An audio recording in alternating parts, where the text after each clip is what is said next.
So 3.1, we're gonna look at the maximum minimum values. Okay, so technically, first page on my notes is all about definitions and then some of the theorems that we're gonna be seeing. Okay, so asking you to consider with this, giving graph of the functions so that we can talk about different cases. So the first thing that we want to know is when we talk about maximum and minimum, there is a you need to be able to distinguish between the absolute max, absolute min versus local min and local max. Okay. So what is the absolute maximum and absolute minimum? Okay. If the functions, right, is continuous on this closed interval, let's say, okay, and there is some number c, okay, within this domain of the functions, then the absolute maximum, or also known as a global maximum, is the highest point, okay, among this, within in this graph. So what is the highest point is basically talking about some number c within this domain, the function value f of c is the greatest among all of the function value right here. So for example, if you look at right here and notice that this point right here, right, f of c4, c sub 4, that will be basically what? Absolute max that we have. And if you look at, C1, that is the lowest, the smallest function value that we can get. So this will be f of C1. That will be basically absolute, okay, absolute min that we're gonna get. Okay. So that's basically what the definition is talking about, right? That doesn't help us how to find those points at all, right? It's just defining what is absolute max and absolute min. And those absolute max and absolute minimums are called the extreme values, right? So now, what about the local, okay? What about the local maximum and local minimum? So the local maximum and local minimum is basically, the difference is right here. The local max and local minimum, we only talk about on the open interval. So meaning this endpoint is not included, endpoint is not included. Okay. So we will be seeing there are, a few local max and local min in here. So for example, this point right here, f of, right, c sub 2, and this function value is smaller than what absolute maximum along this entire domain on an open interval. And so this will be local max. Okay.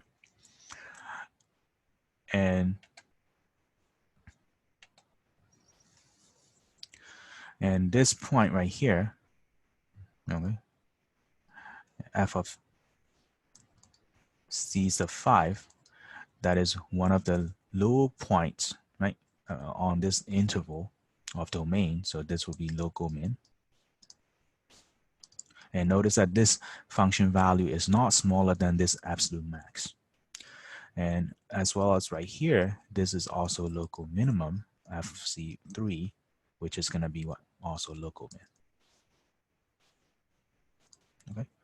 So, something that we need to, be able to see, and then the difference in the definitions is this: the absolute maximum and absolute minimum is talking about inside what? The entire domain, which is including the endpoints, right? Absolute maximum and absolute min can happen at the endpoints also. But when we talk about the local maximum and local minimum, is basically on the open interval of the domains, okay? A certain open interval only. So if we talk about the same domain right here for this picture, C1 to C6, and these endpoints are not included, okay? That would be open interval. So that's basically the difference between the local max and an absolute max, and local min and absolute min. right? That's one thing that we found out. And in some of the functions, you may not have any local max, local min, or absolute max, absolute min at all, right? For example, like, if I have a function, something like this, like keep on continue going down and keep on continuing going up. In this kind of situations, we will not have absolute max or absolute min because my endpoint is not I don't have an endpoint. It will be the graph will be extending. So in that kind of situation, we will have a local max or local min. Okay. Or in some cases, like, there will be none at all, like a cube root, cube functions.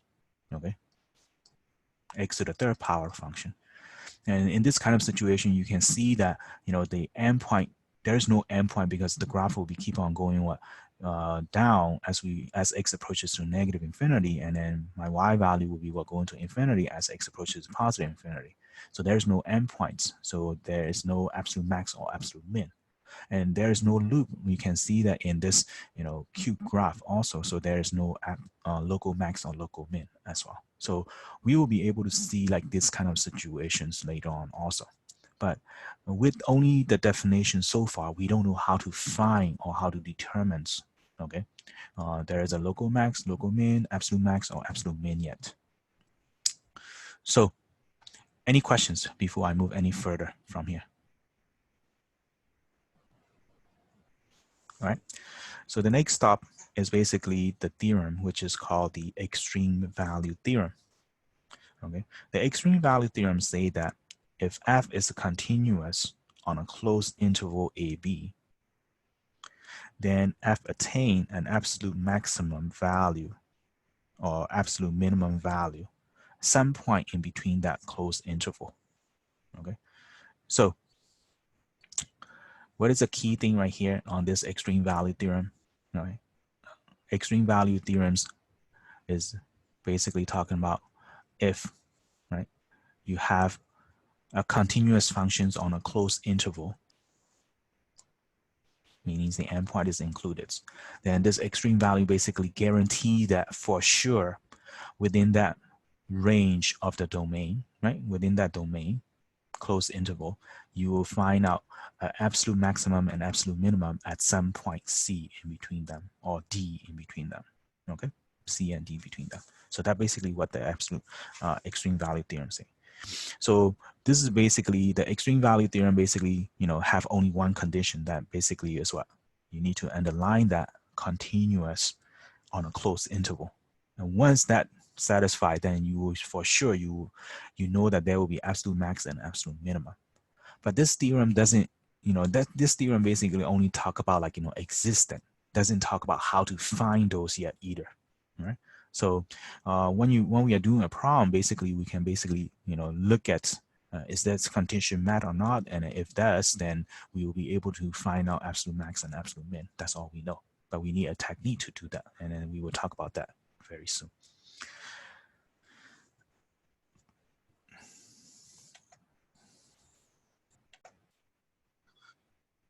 It's basically looking at Fermat theorems. That's the next one that we're looking at.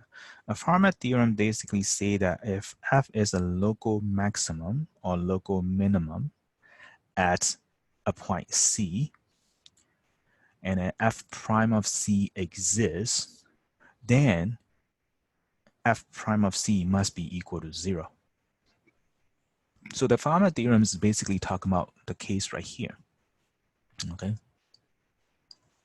the case right here.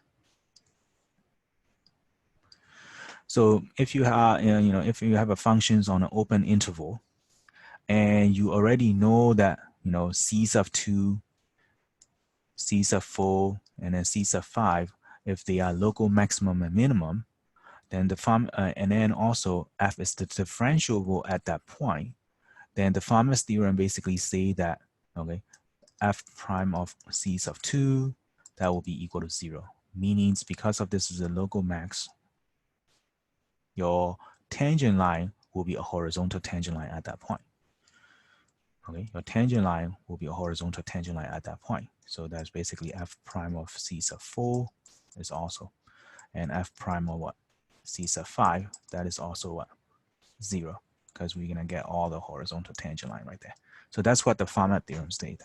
Okay, so Feynman theorem, the condition is like, first you gotta know where are the local max and local minimum are, and f prime exists on those points. Then you can conclude that, you know, f prime of that particular x value will be equal to 0 because we have like a horizontal tangent line. So Feynman's theorem basically does not include, okay, all the local maximum and local minimum situations. And the reason why is because right here, this is also a local minimum, okay? But the f prime of C sub 3 is what? DNE does not exist. So the Feynman theorem really doesn't apply on these situations. We do have a local minimum, but however, you know, because of the function is not differentiable at that point because of the sharp corner, right? That's what we talked about before on the previous chapter. So because of the sharp corner, f prime does not exist at that point. So Feynman theorem doesn't really like, you know, include all the situations for us to look into later on. Okay, and plus Feynman theorem is going backward, which is like you need to know where the local max and local minimum first, meaning that you need to know how to draw this graph and then look at the graph first. Okay, so that's basically what Feynman theorem is talking about. Right? So once again, this is also like, you know, basically telling you a certain case, but does not tell us how to find local maximum and local minimum, right? So Feynman theorems is even like, you know, saying you need to know where the local max and local minimum first so that I can what? Basically talk about these situations, right? In mathematical point of view. So is there any questions before I move on? So what we are interested in is being able to find out where the local max and local minimum is occurring. So means we need to know what are these points, you know, are.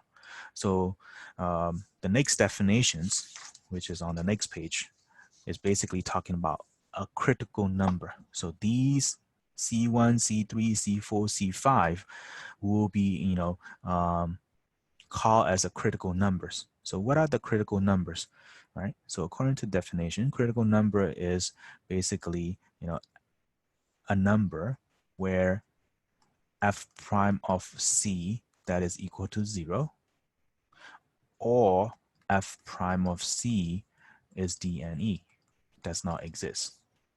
So all of the C, right, is all the C values are called critical number. So on those critical numbers, you know, we can have either local max or local minimum, right? We just know that on in this value, right, when x is equal to C, then we will have the local max or local min, but we don't know which one, right? That requires like more informations to find that out from the later purpose. So that is all the terminologies and definitions that we need to know, right, for these sections. And now we're going to try to look at a particular method to find out the absolute maximum and absolute minimum on a closed interval method. So here's that. Right? So the closed interval methods allow, if a function is a continuous on a closed interval, right? So the extreme value theorem basically guarantee already there will be a absolute max and absolute minimum exists. Now, by following this procedure, it will help us to see where the, you know, where the absolute maximum and absolute minimum is going to be. So first, what you need to do is you need to find the critical number on the open interval, meaning like where all those like local max and local minimum is going to be. Okay, because remember that local max and local min can be also absolute max and absolute min on entire, you know, closed interval domain. So that's why we need to know those critical numbers. And then after that, we need to find out the value of the functions on that endpoints of the interval, and as well as on the critical, as well as on the critical with the critical numbers. Okay, so we need to find out the value of the functions at the critical numbers and also the value of functions on the endpoint, so that we can basically compare and then talk about which function value is the greatest and which function value is the smallest to, you know, justify absolute maximum and absolute minimum. So for example number 1, all right, we want to look at being able to graph it, okay, with this given informations. So it's telling you that f is continuous on a closed interval from 1 to 5. So that's a good sign. Right? So I'm going to have my x-axis and y-axis. 1, 2, 3, 4, 5. 1, 2. So I don't really need the rest of it. 1, 2, 3, 4, 5. 1, 2, 3, 4, 5. So the first one is that you know, the function has the absolute minimum at 1 and absolute maximum at 5. So I can say that here, my minimum function value, it doesn't really say that where the minimum function value is, right? Absolute minimum or absolute maximum values are. So I can just only guess. So I'm only going to be drawing one of the family of graphs which satisfy these conditions. So here's my absolute min and here's my absolute max. Okay, at -1, at 1 and then 5.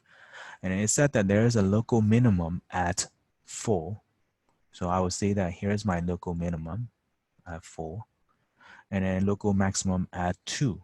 So I would say that here's a local maximum. So local maximum cannot be down here because that will be, local maximum cannot be smaller than local minimum. So I will be like, you know, somewhere up here. And I cannot have like, you know, the same as local max either. Right? So therefore now with these points, then I will have these situations.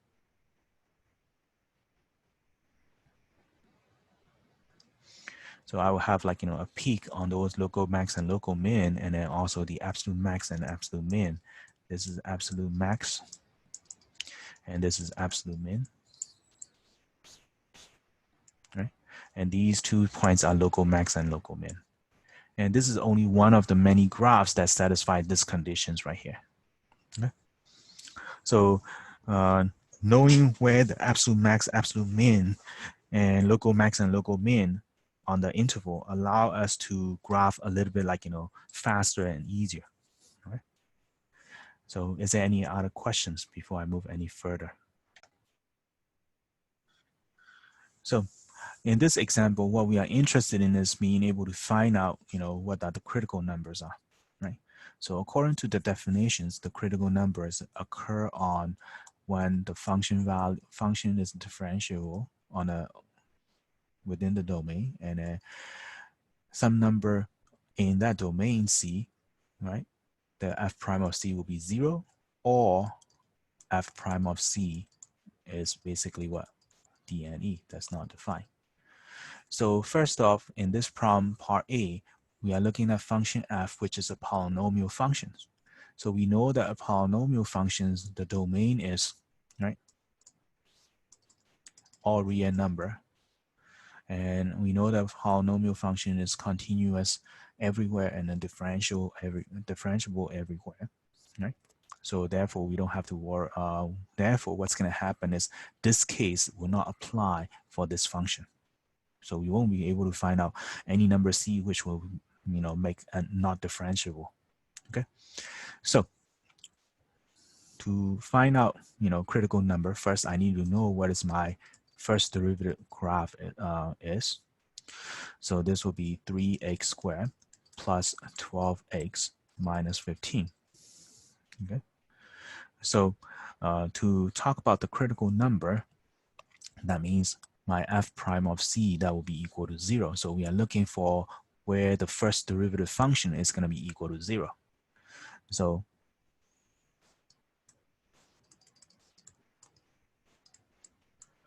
my critical numbers are basically what? When f prime of C equal to 0. So that's something that for our notes. So what the big picture that we are looking at. So we are trying to set f prime of x equal to 0 so that I will be able to find out what are those value c is going to be, right? What is the root of it? So this basically tells me it will be 3x squared plus 12x minus 15 equal to 0. Divide everything by 3 to make it easier. So this will give me x minus x plus 5 and then x minus 1 is equal to 0. So therefore, x is equal to negative 5 and x is equal to 1. So from here, we found out that, you know, this is both of these values are within the domain, right? So now we can say that critical number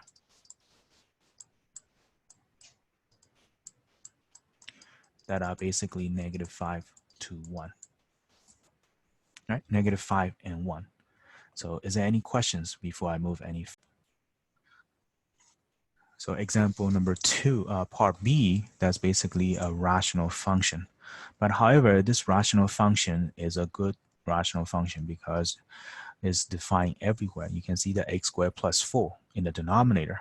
So, you know, any number squared is a positive number plus 4, not a positive number will never become 0 in the denominator. So the function is defined everywhere. So that means my domain, right, on this function is again all real number. So that basically tells me that f prime of c equal to 0 or f prime of c is equal to dne, right, for critical numbers. We will not have, again, these situations, right, because it's differentiable everywhere. So now, continuing this,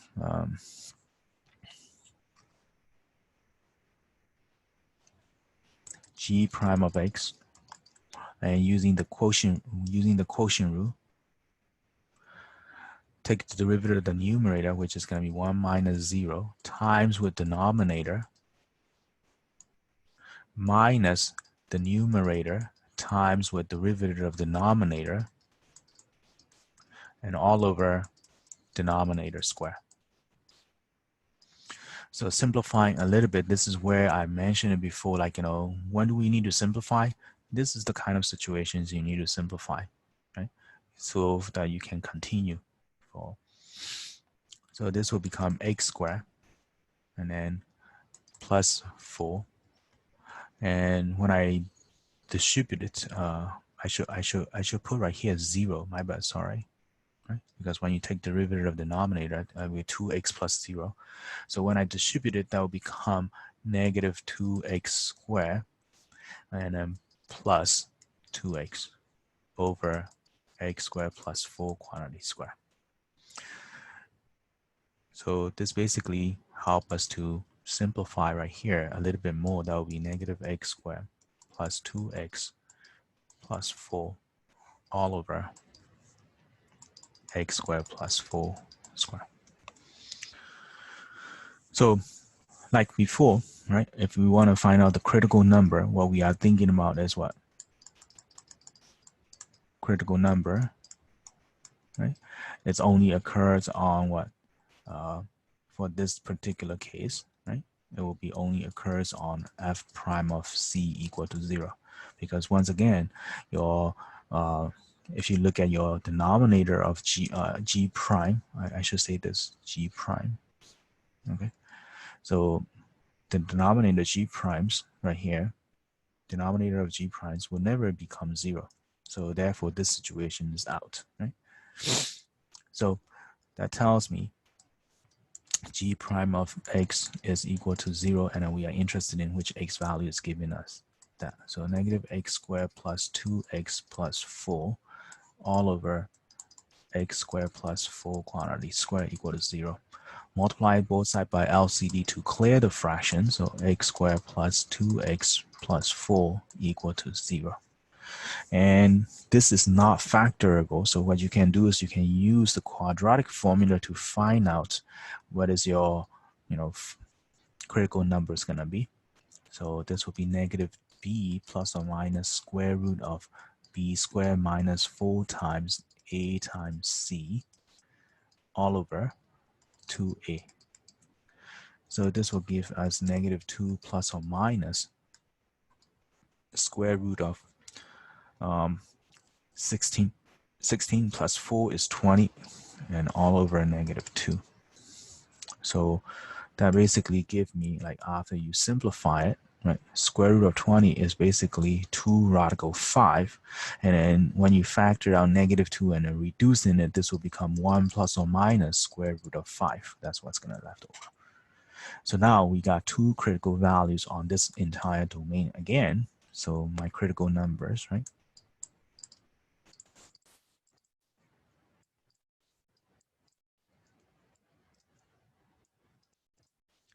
are basically 1 minus square root of 5 and then 1 plus square root of 5. 2 of them again. So is there any questions before I move any further? So for these functions, it involves trigonometric functions with tangents, right? Trigonometric tangent functions. So we know that the tangent has like vertical asymptotes on pi over 2 and then negative pi over 2 on the first period, and then it move on to what every pi periods. So therefore, I know that my domain on this, okay, is basically what my x cannot be equal to pi over 2 plus pi n. Okay, so my domain is everything except those value, right? Those particular value.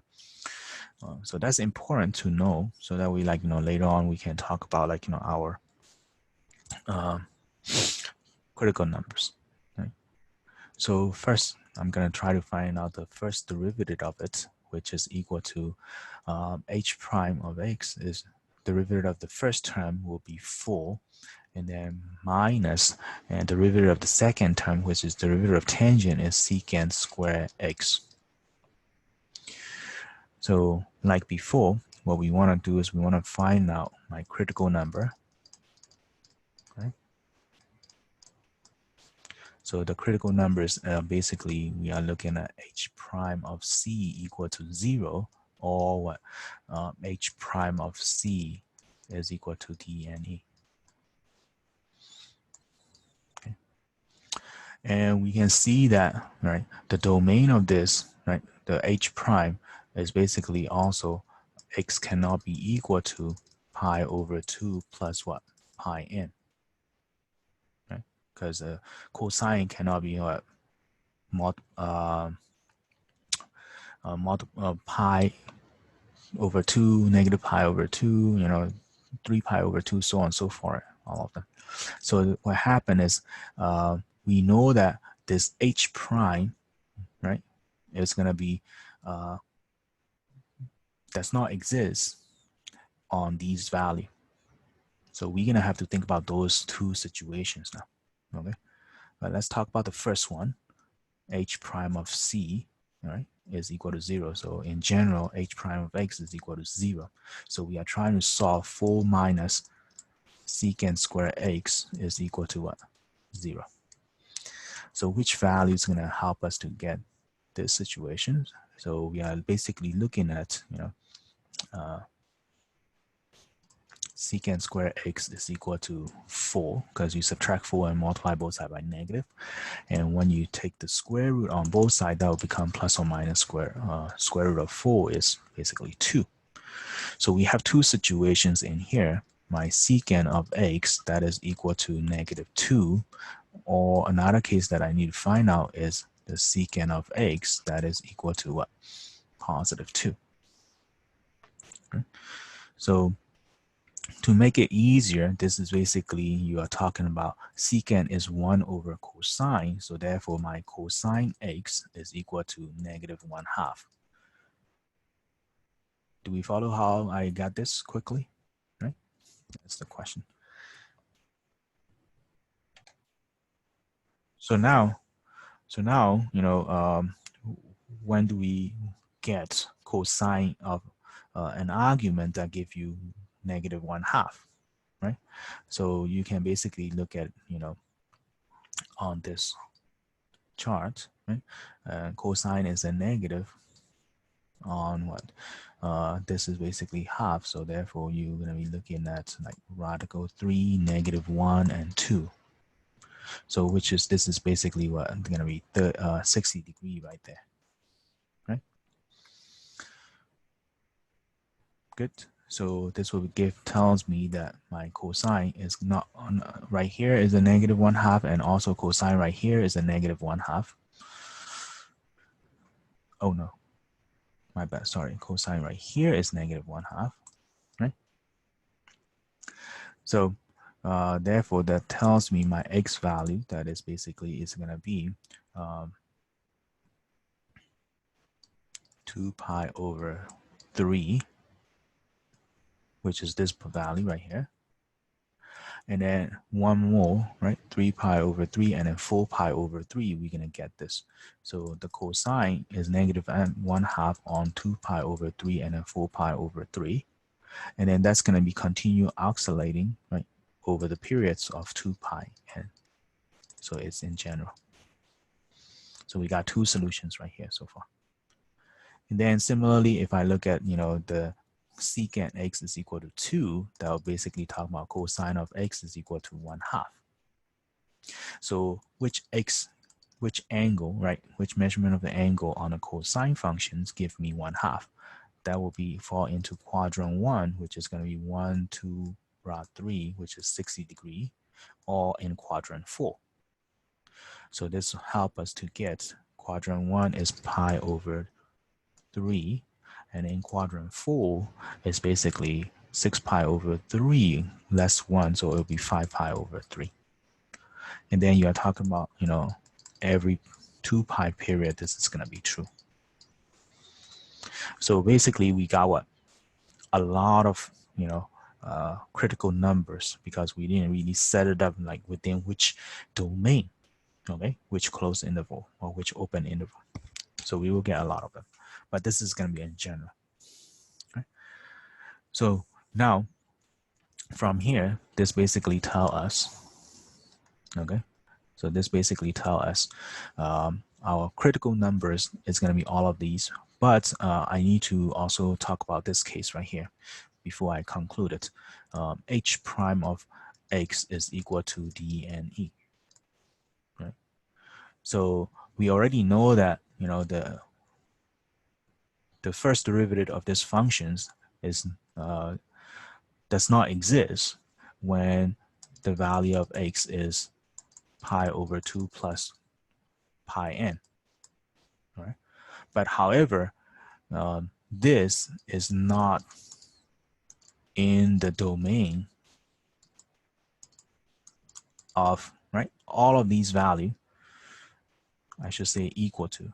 So when x is equal to pi over 2 plus pi n, then we will get the h prime, right? Derivative function will be what does not exist on those points. But this is all of these values are not in the domain of what? H function. So therefore, that cannot be, those x value cannot be a critical numbers, right? So those h values cannot be a critical number because it has to be in the domain of this original function. Otherwise, where are you going to graph it, right? So finally, I can conclude that with these two. Finally, I can conclude that my critical number are basically, all right, 2 pi over 3 plus 2 pi n, 4 pi over 3 plus 2 pi n, and then 5 pi over 3 plus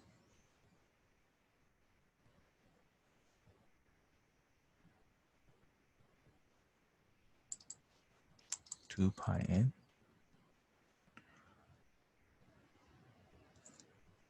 and then pi over 3 plus 2 pi n.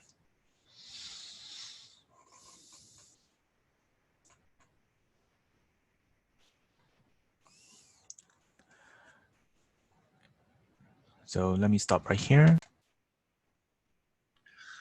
So now you can see that this time we are talking about a specific function in the open interval of 0 to pi.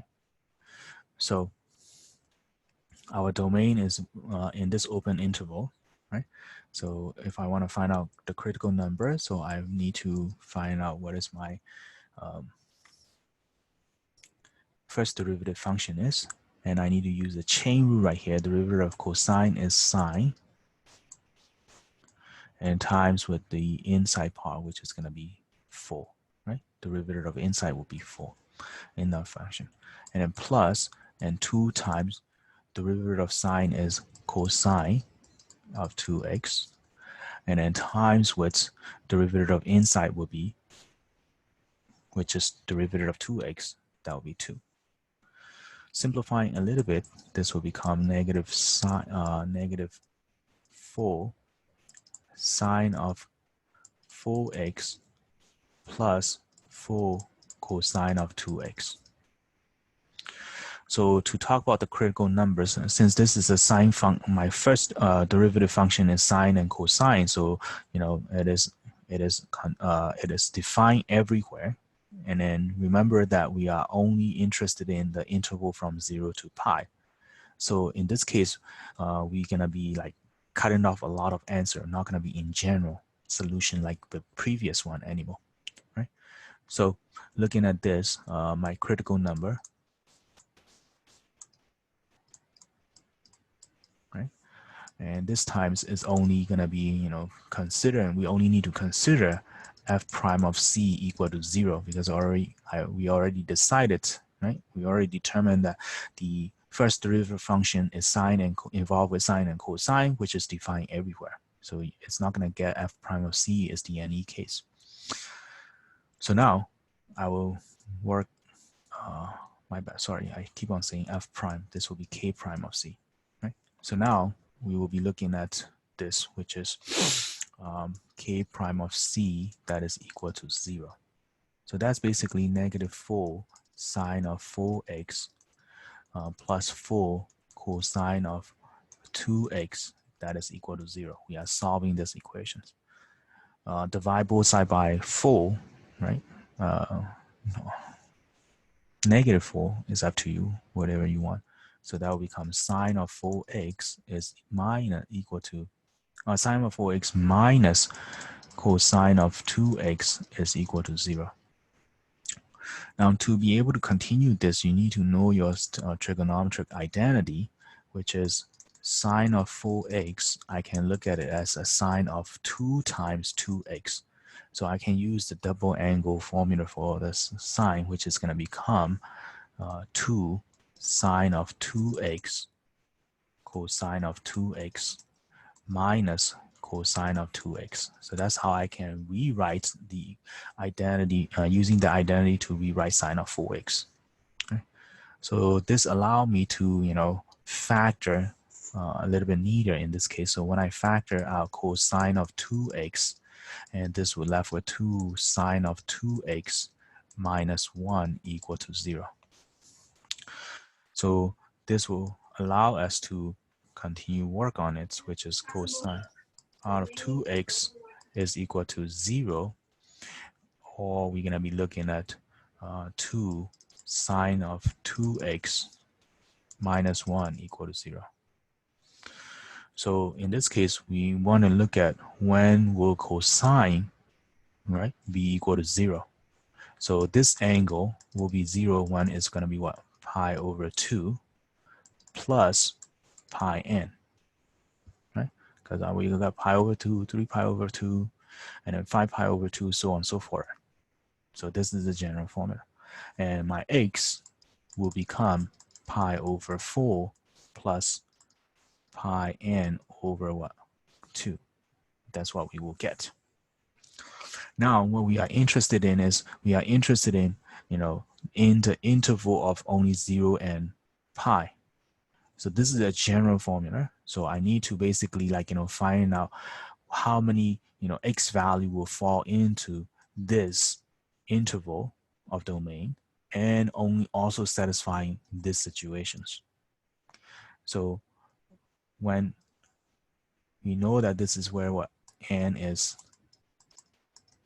integers, right? So now when n is equal to 0, that will be pi over 4, right? when n is equal to 1, that will become what, pi over 4 plus pi over 2. So that will give me what, 3 pi over 4. Are we all following so far? And when n is equal to 2, then that will become pi over 4 plus pi, which is going to be x is equal to 5 pi over 4. And this is already exceed, right, this interval. So therefore, what, this will be not inclusive anymore. So we will stop right here. Similarly, I'm going to do the same way to find out on the second part, which is going to be sine of 2x is equal to 1/2. So as usual, we ask, like, sine of which angle will be 1/2. So I can basically look at right here. So 1, 2, 3 right here, right? That's going to be sine is positive, and that will be what, 30 degrees. So I know that this will become what, 2x is equal to pi over 6, and then plus 2 pi n, right? Every 2 pi periods. That's one case. And also, sine is positive on, quadrant 2, and this is also 30 degrees. Right? So we will also get another answer. So I have two answers that I need to look at it right here. So 2x is equal to what? 5 pi over 6 plus 2 pi n. So we will have two of them so far. So now solving one by one. So when I divide everything by 2 on the first case, so this is case 1, okay, and this is case 2. Because I don't have space anymore, so I will not write it down as, like, parallel columns. So I will separate it like this. So when I divide it by 2, that will be pi over 12 plus pi n. So this will only happen on when n is 0, that will become pi over 12.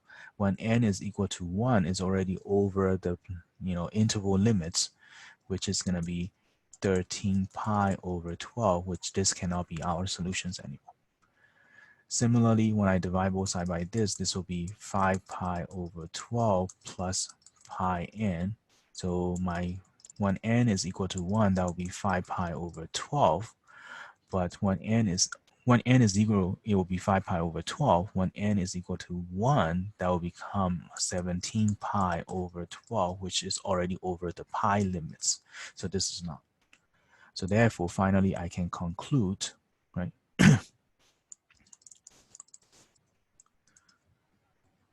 Critical numbers will be in the, will be these value, which is going to be what? Pi over 12, 5 pi over 12, pi over 4, and then 3 pi over 4. And those are my critical values. Is there any questions before I move any further? So to find out the extreme values of the functions in a closed interval, first I need to know where my critical value is. And then I need to find out, using the critical value, I need to find out what is the function values of those at those points. And then I need to find out the function values at the end points of the intervals so that I can compare the function values and then determine what is my absolute max and absolute min. So by saying that, first, I need to find out my critical numbers, right? So f prime of x, that is equal to, derivative of the numerator will be 1 times with denominator x squared minus x plus 1 minus numerator times derivative of denominator, which is 2x minus 1 plus 0. And then denominator square, x squared minus x minus plus 1 quantity square. Okay. So simplifying this part a little bit, so this will become x squared minus x plus 1 negative 2x squared plus x all over x squared minus x plus 1 squared. So which is basically equal to negative 2x squared plus 1. Oh no, negative x squared plus 1 and all over x squared minus x plus 1 quantity square. Okay. So to find out the critical number, so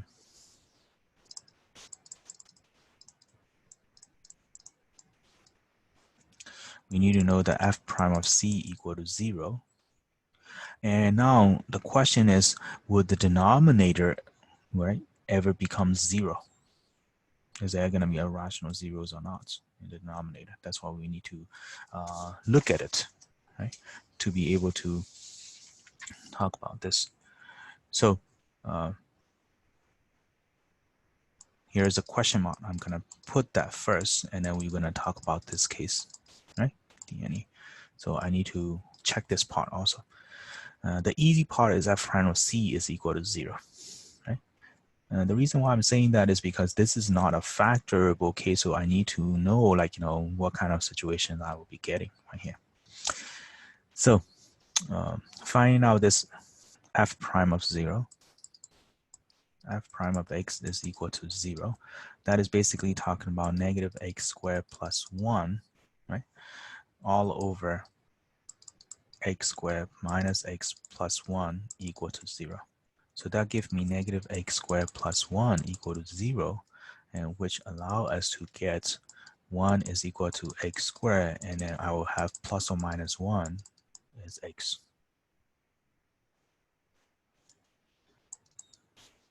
And from here, I will conclude that my x will be only what? 1. And the reason why is because negative 1 is not in the closed interval that we are looking at it. So you need to always go back and check with a specific, domain that we are talking about. Okay. So once again, make sure you put a note right there, right? Once again, negative 1 will not be considered as a critical number for this particular problem because our domain is only between what? We are only interested in the closed interval of 0 to 3. So there is no negative value involved. So now the next part is I need to check f prime of x is equal to dne. Okay. So that basically means, like, would I ever have a rational or irrational, okay, 0 in the denominator or not? So what I can do is I can look at this, right? I have x squared minus x plus 1. So when I look at the discriminant, right, discriminant of this b squared minus 4ac, that will help me to sort of like check very quickly, like what would I get? So it will be negative 1 squared minus what type of solution I will be getting. So I can see that very quickly. So minus negative 1 squared times with minus 4 times 1 times 1. So this will give me a negative 3. So but basically what that tells me is the denominator, this x squared minus x plus 1, this quadratic form, right, this quadratic term will become 0 only if the x are a complex number. So this indicate, right, from here, this indicate that those are complex number. So therefore, the functions f prime, this f prime, the first derivative functions will define everywhere in this interval from 0 to 3. Okay. So now, after we check that, now I can conclude, right, our critical number is only, right, in this interval, it's only what? My critical number is only 1. So finally, we found out what we need, critical numbers already. Now we're going to try to find out, like, the function value, the second step, which is going to be what? The function value at critical value and the function values at endpoint, so that it will help me to decide which function, which value is the biggest and which value is the smallest. So when I plug it in 0, okay, this is an easy one, so I'm going to compute that first. When I plug it in 0, is everything go to 0? When I plug it in 1, that will be 1. And when I plug it in 3, this will become 9, 6, 7, so 3 over 7.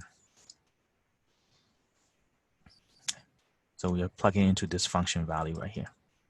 So from here, by looking at this value, now we can determine that this will be absolute minimum, and this will be absolute maximum in this interval. So therefore, now my conclusions, f has absolute max at x equal to 1 and absolute min at x equal to 0. And that will be my final answer.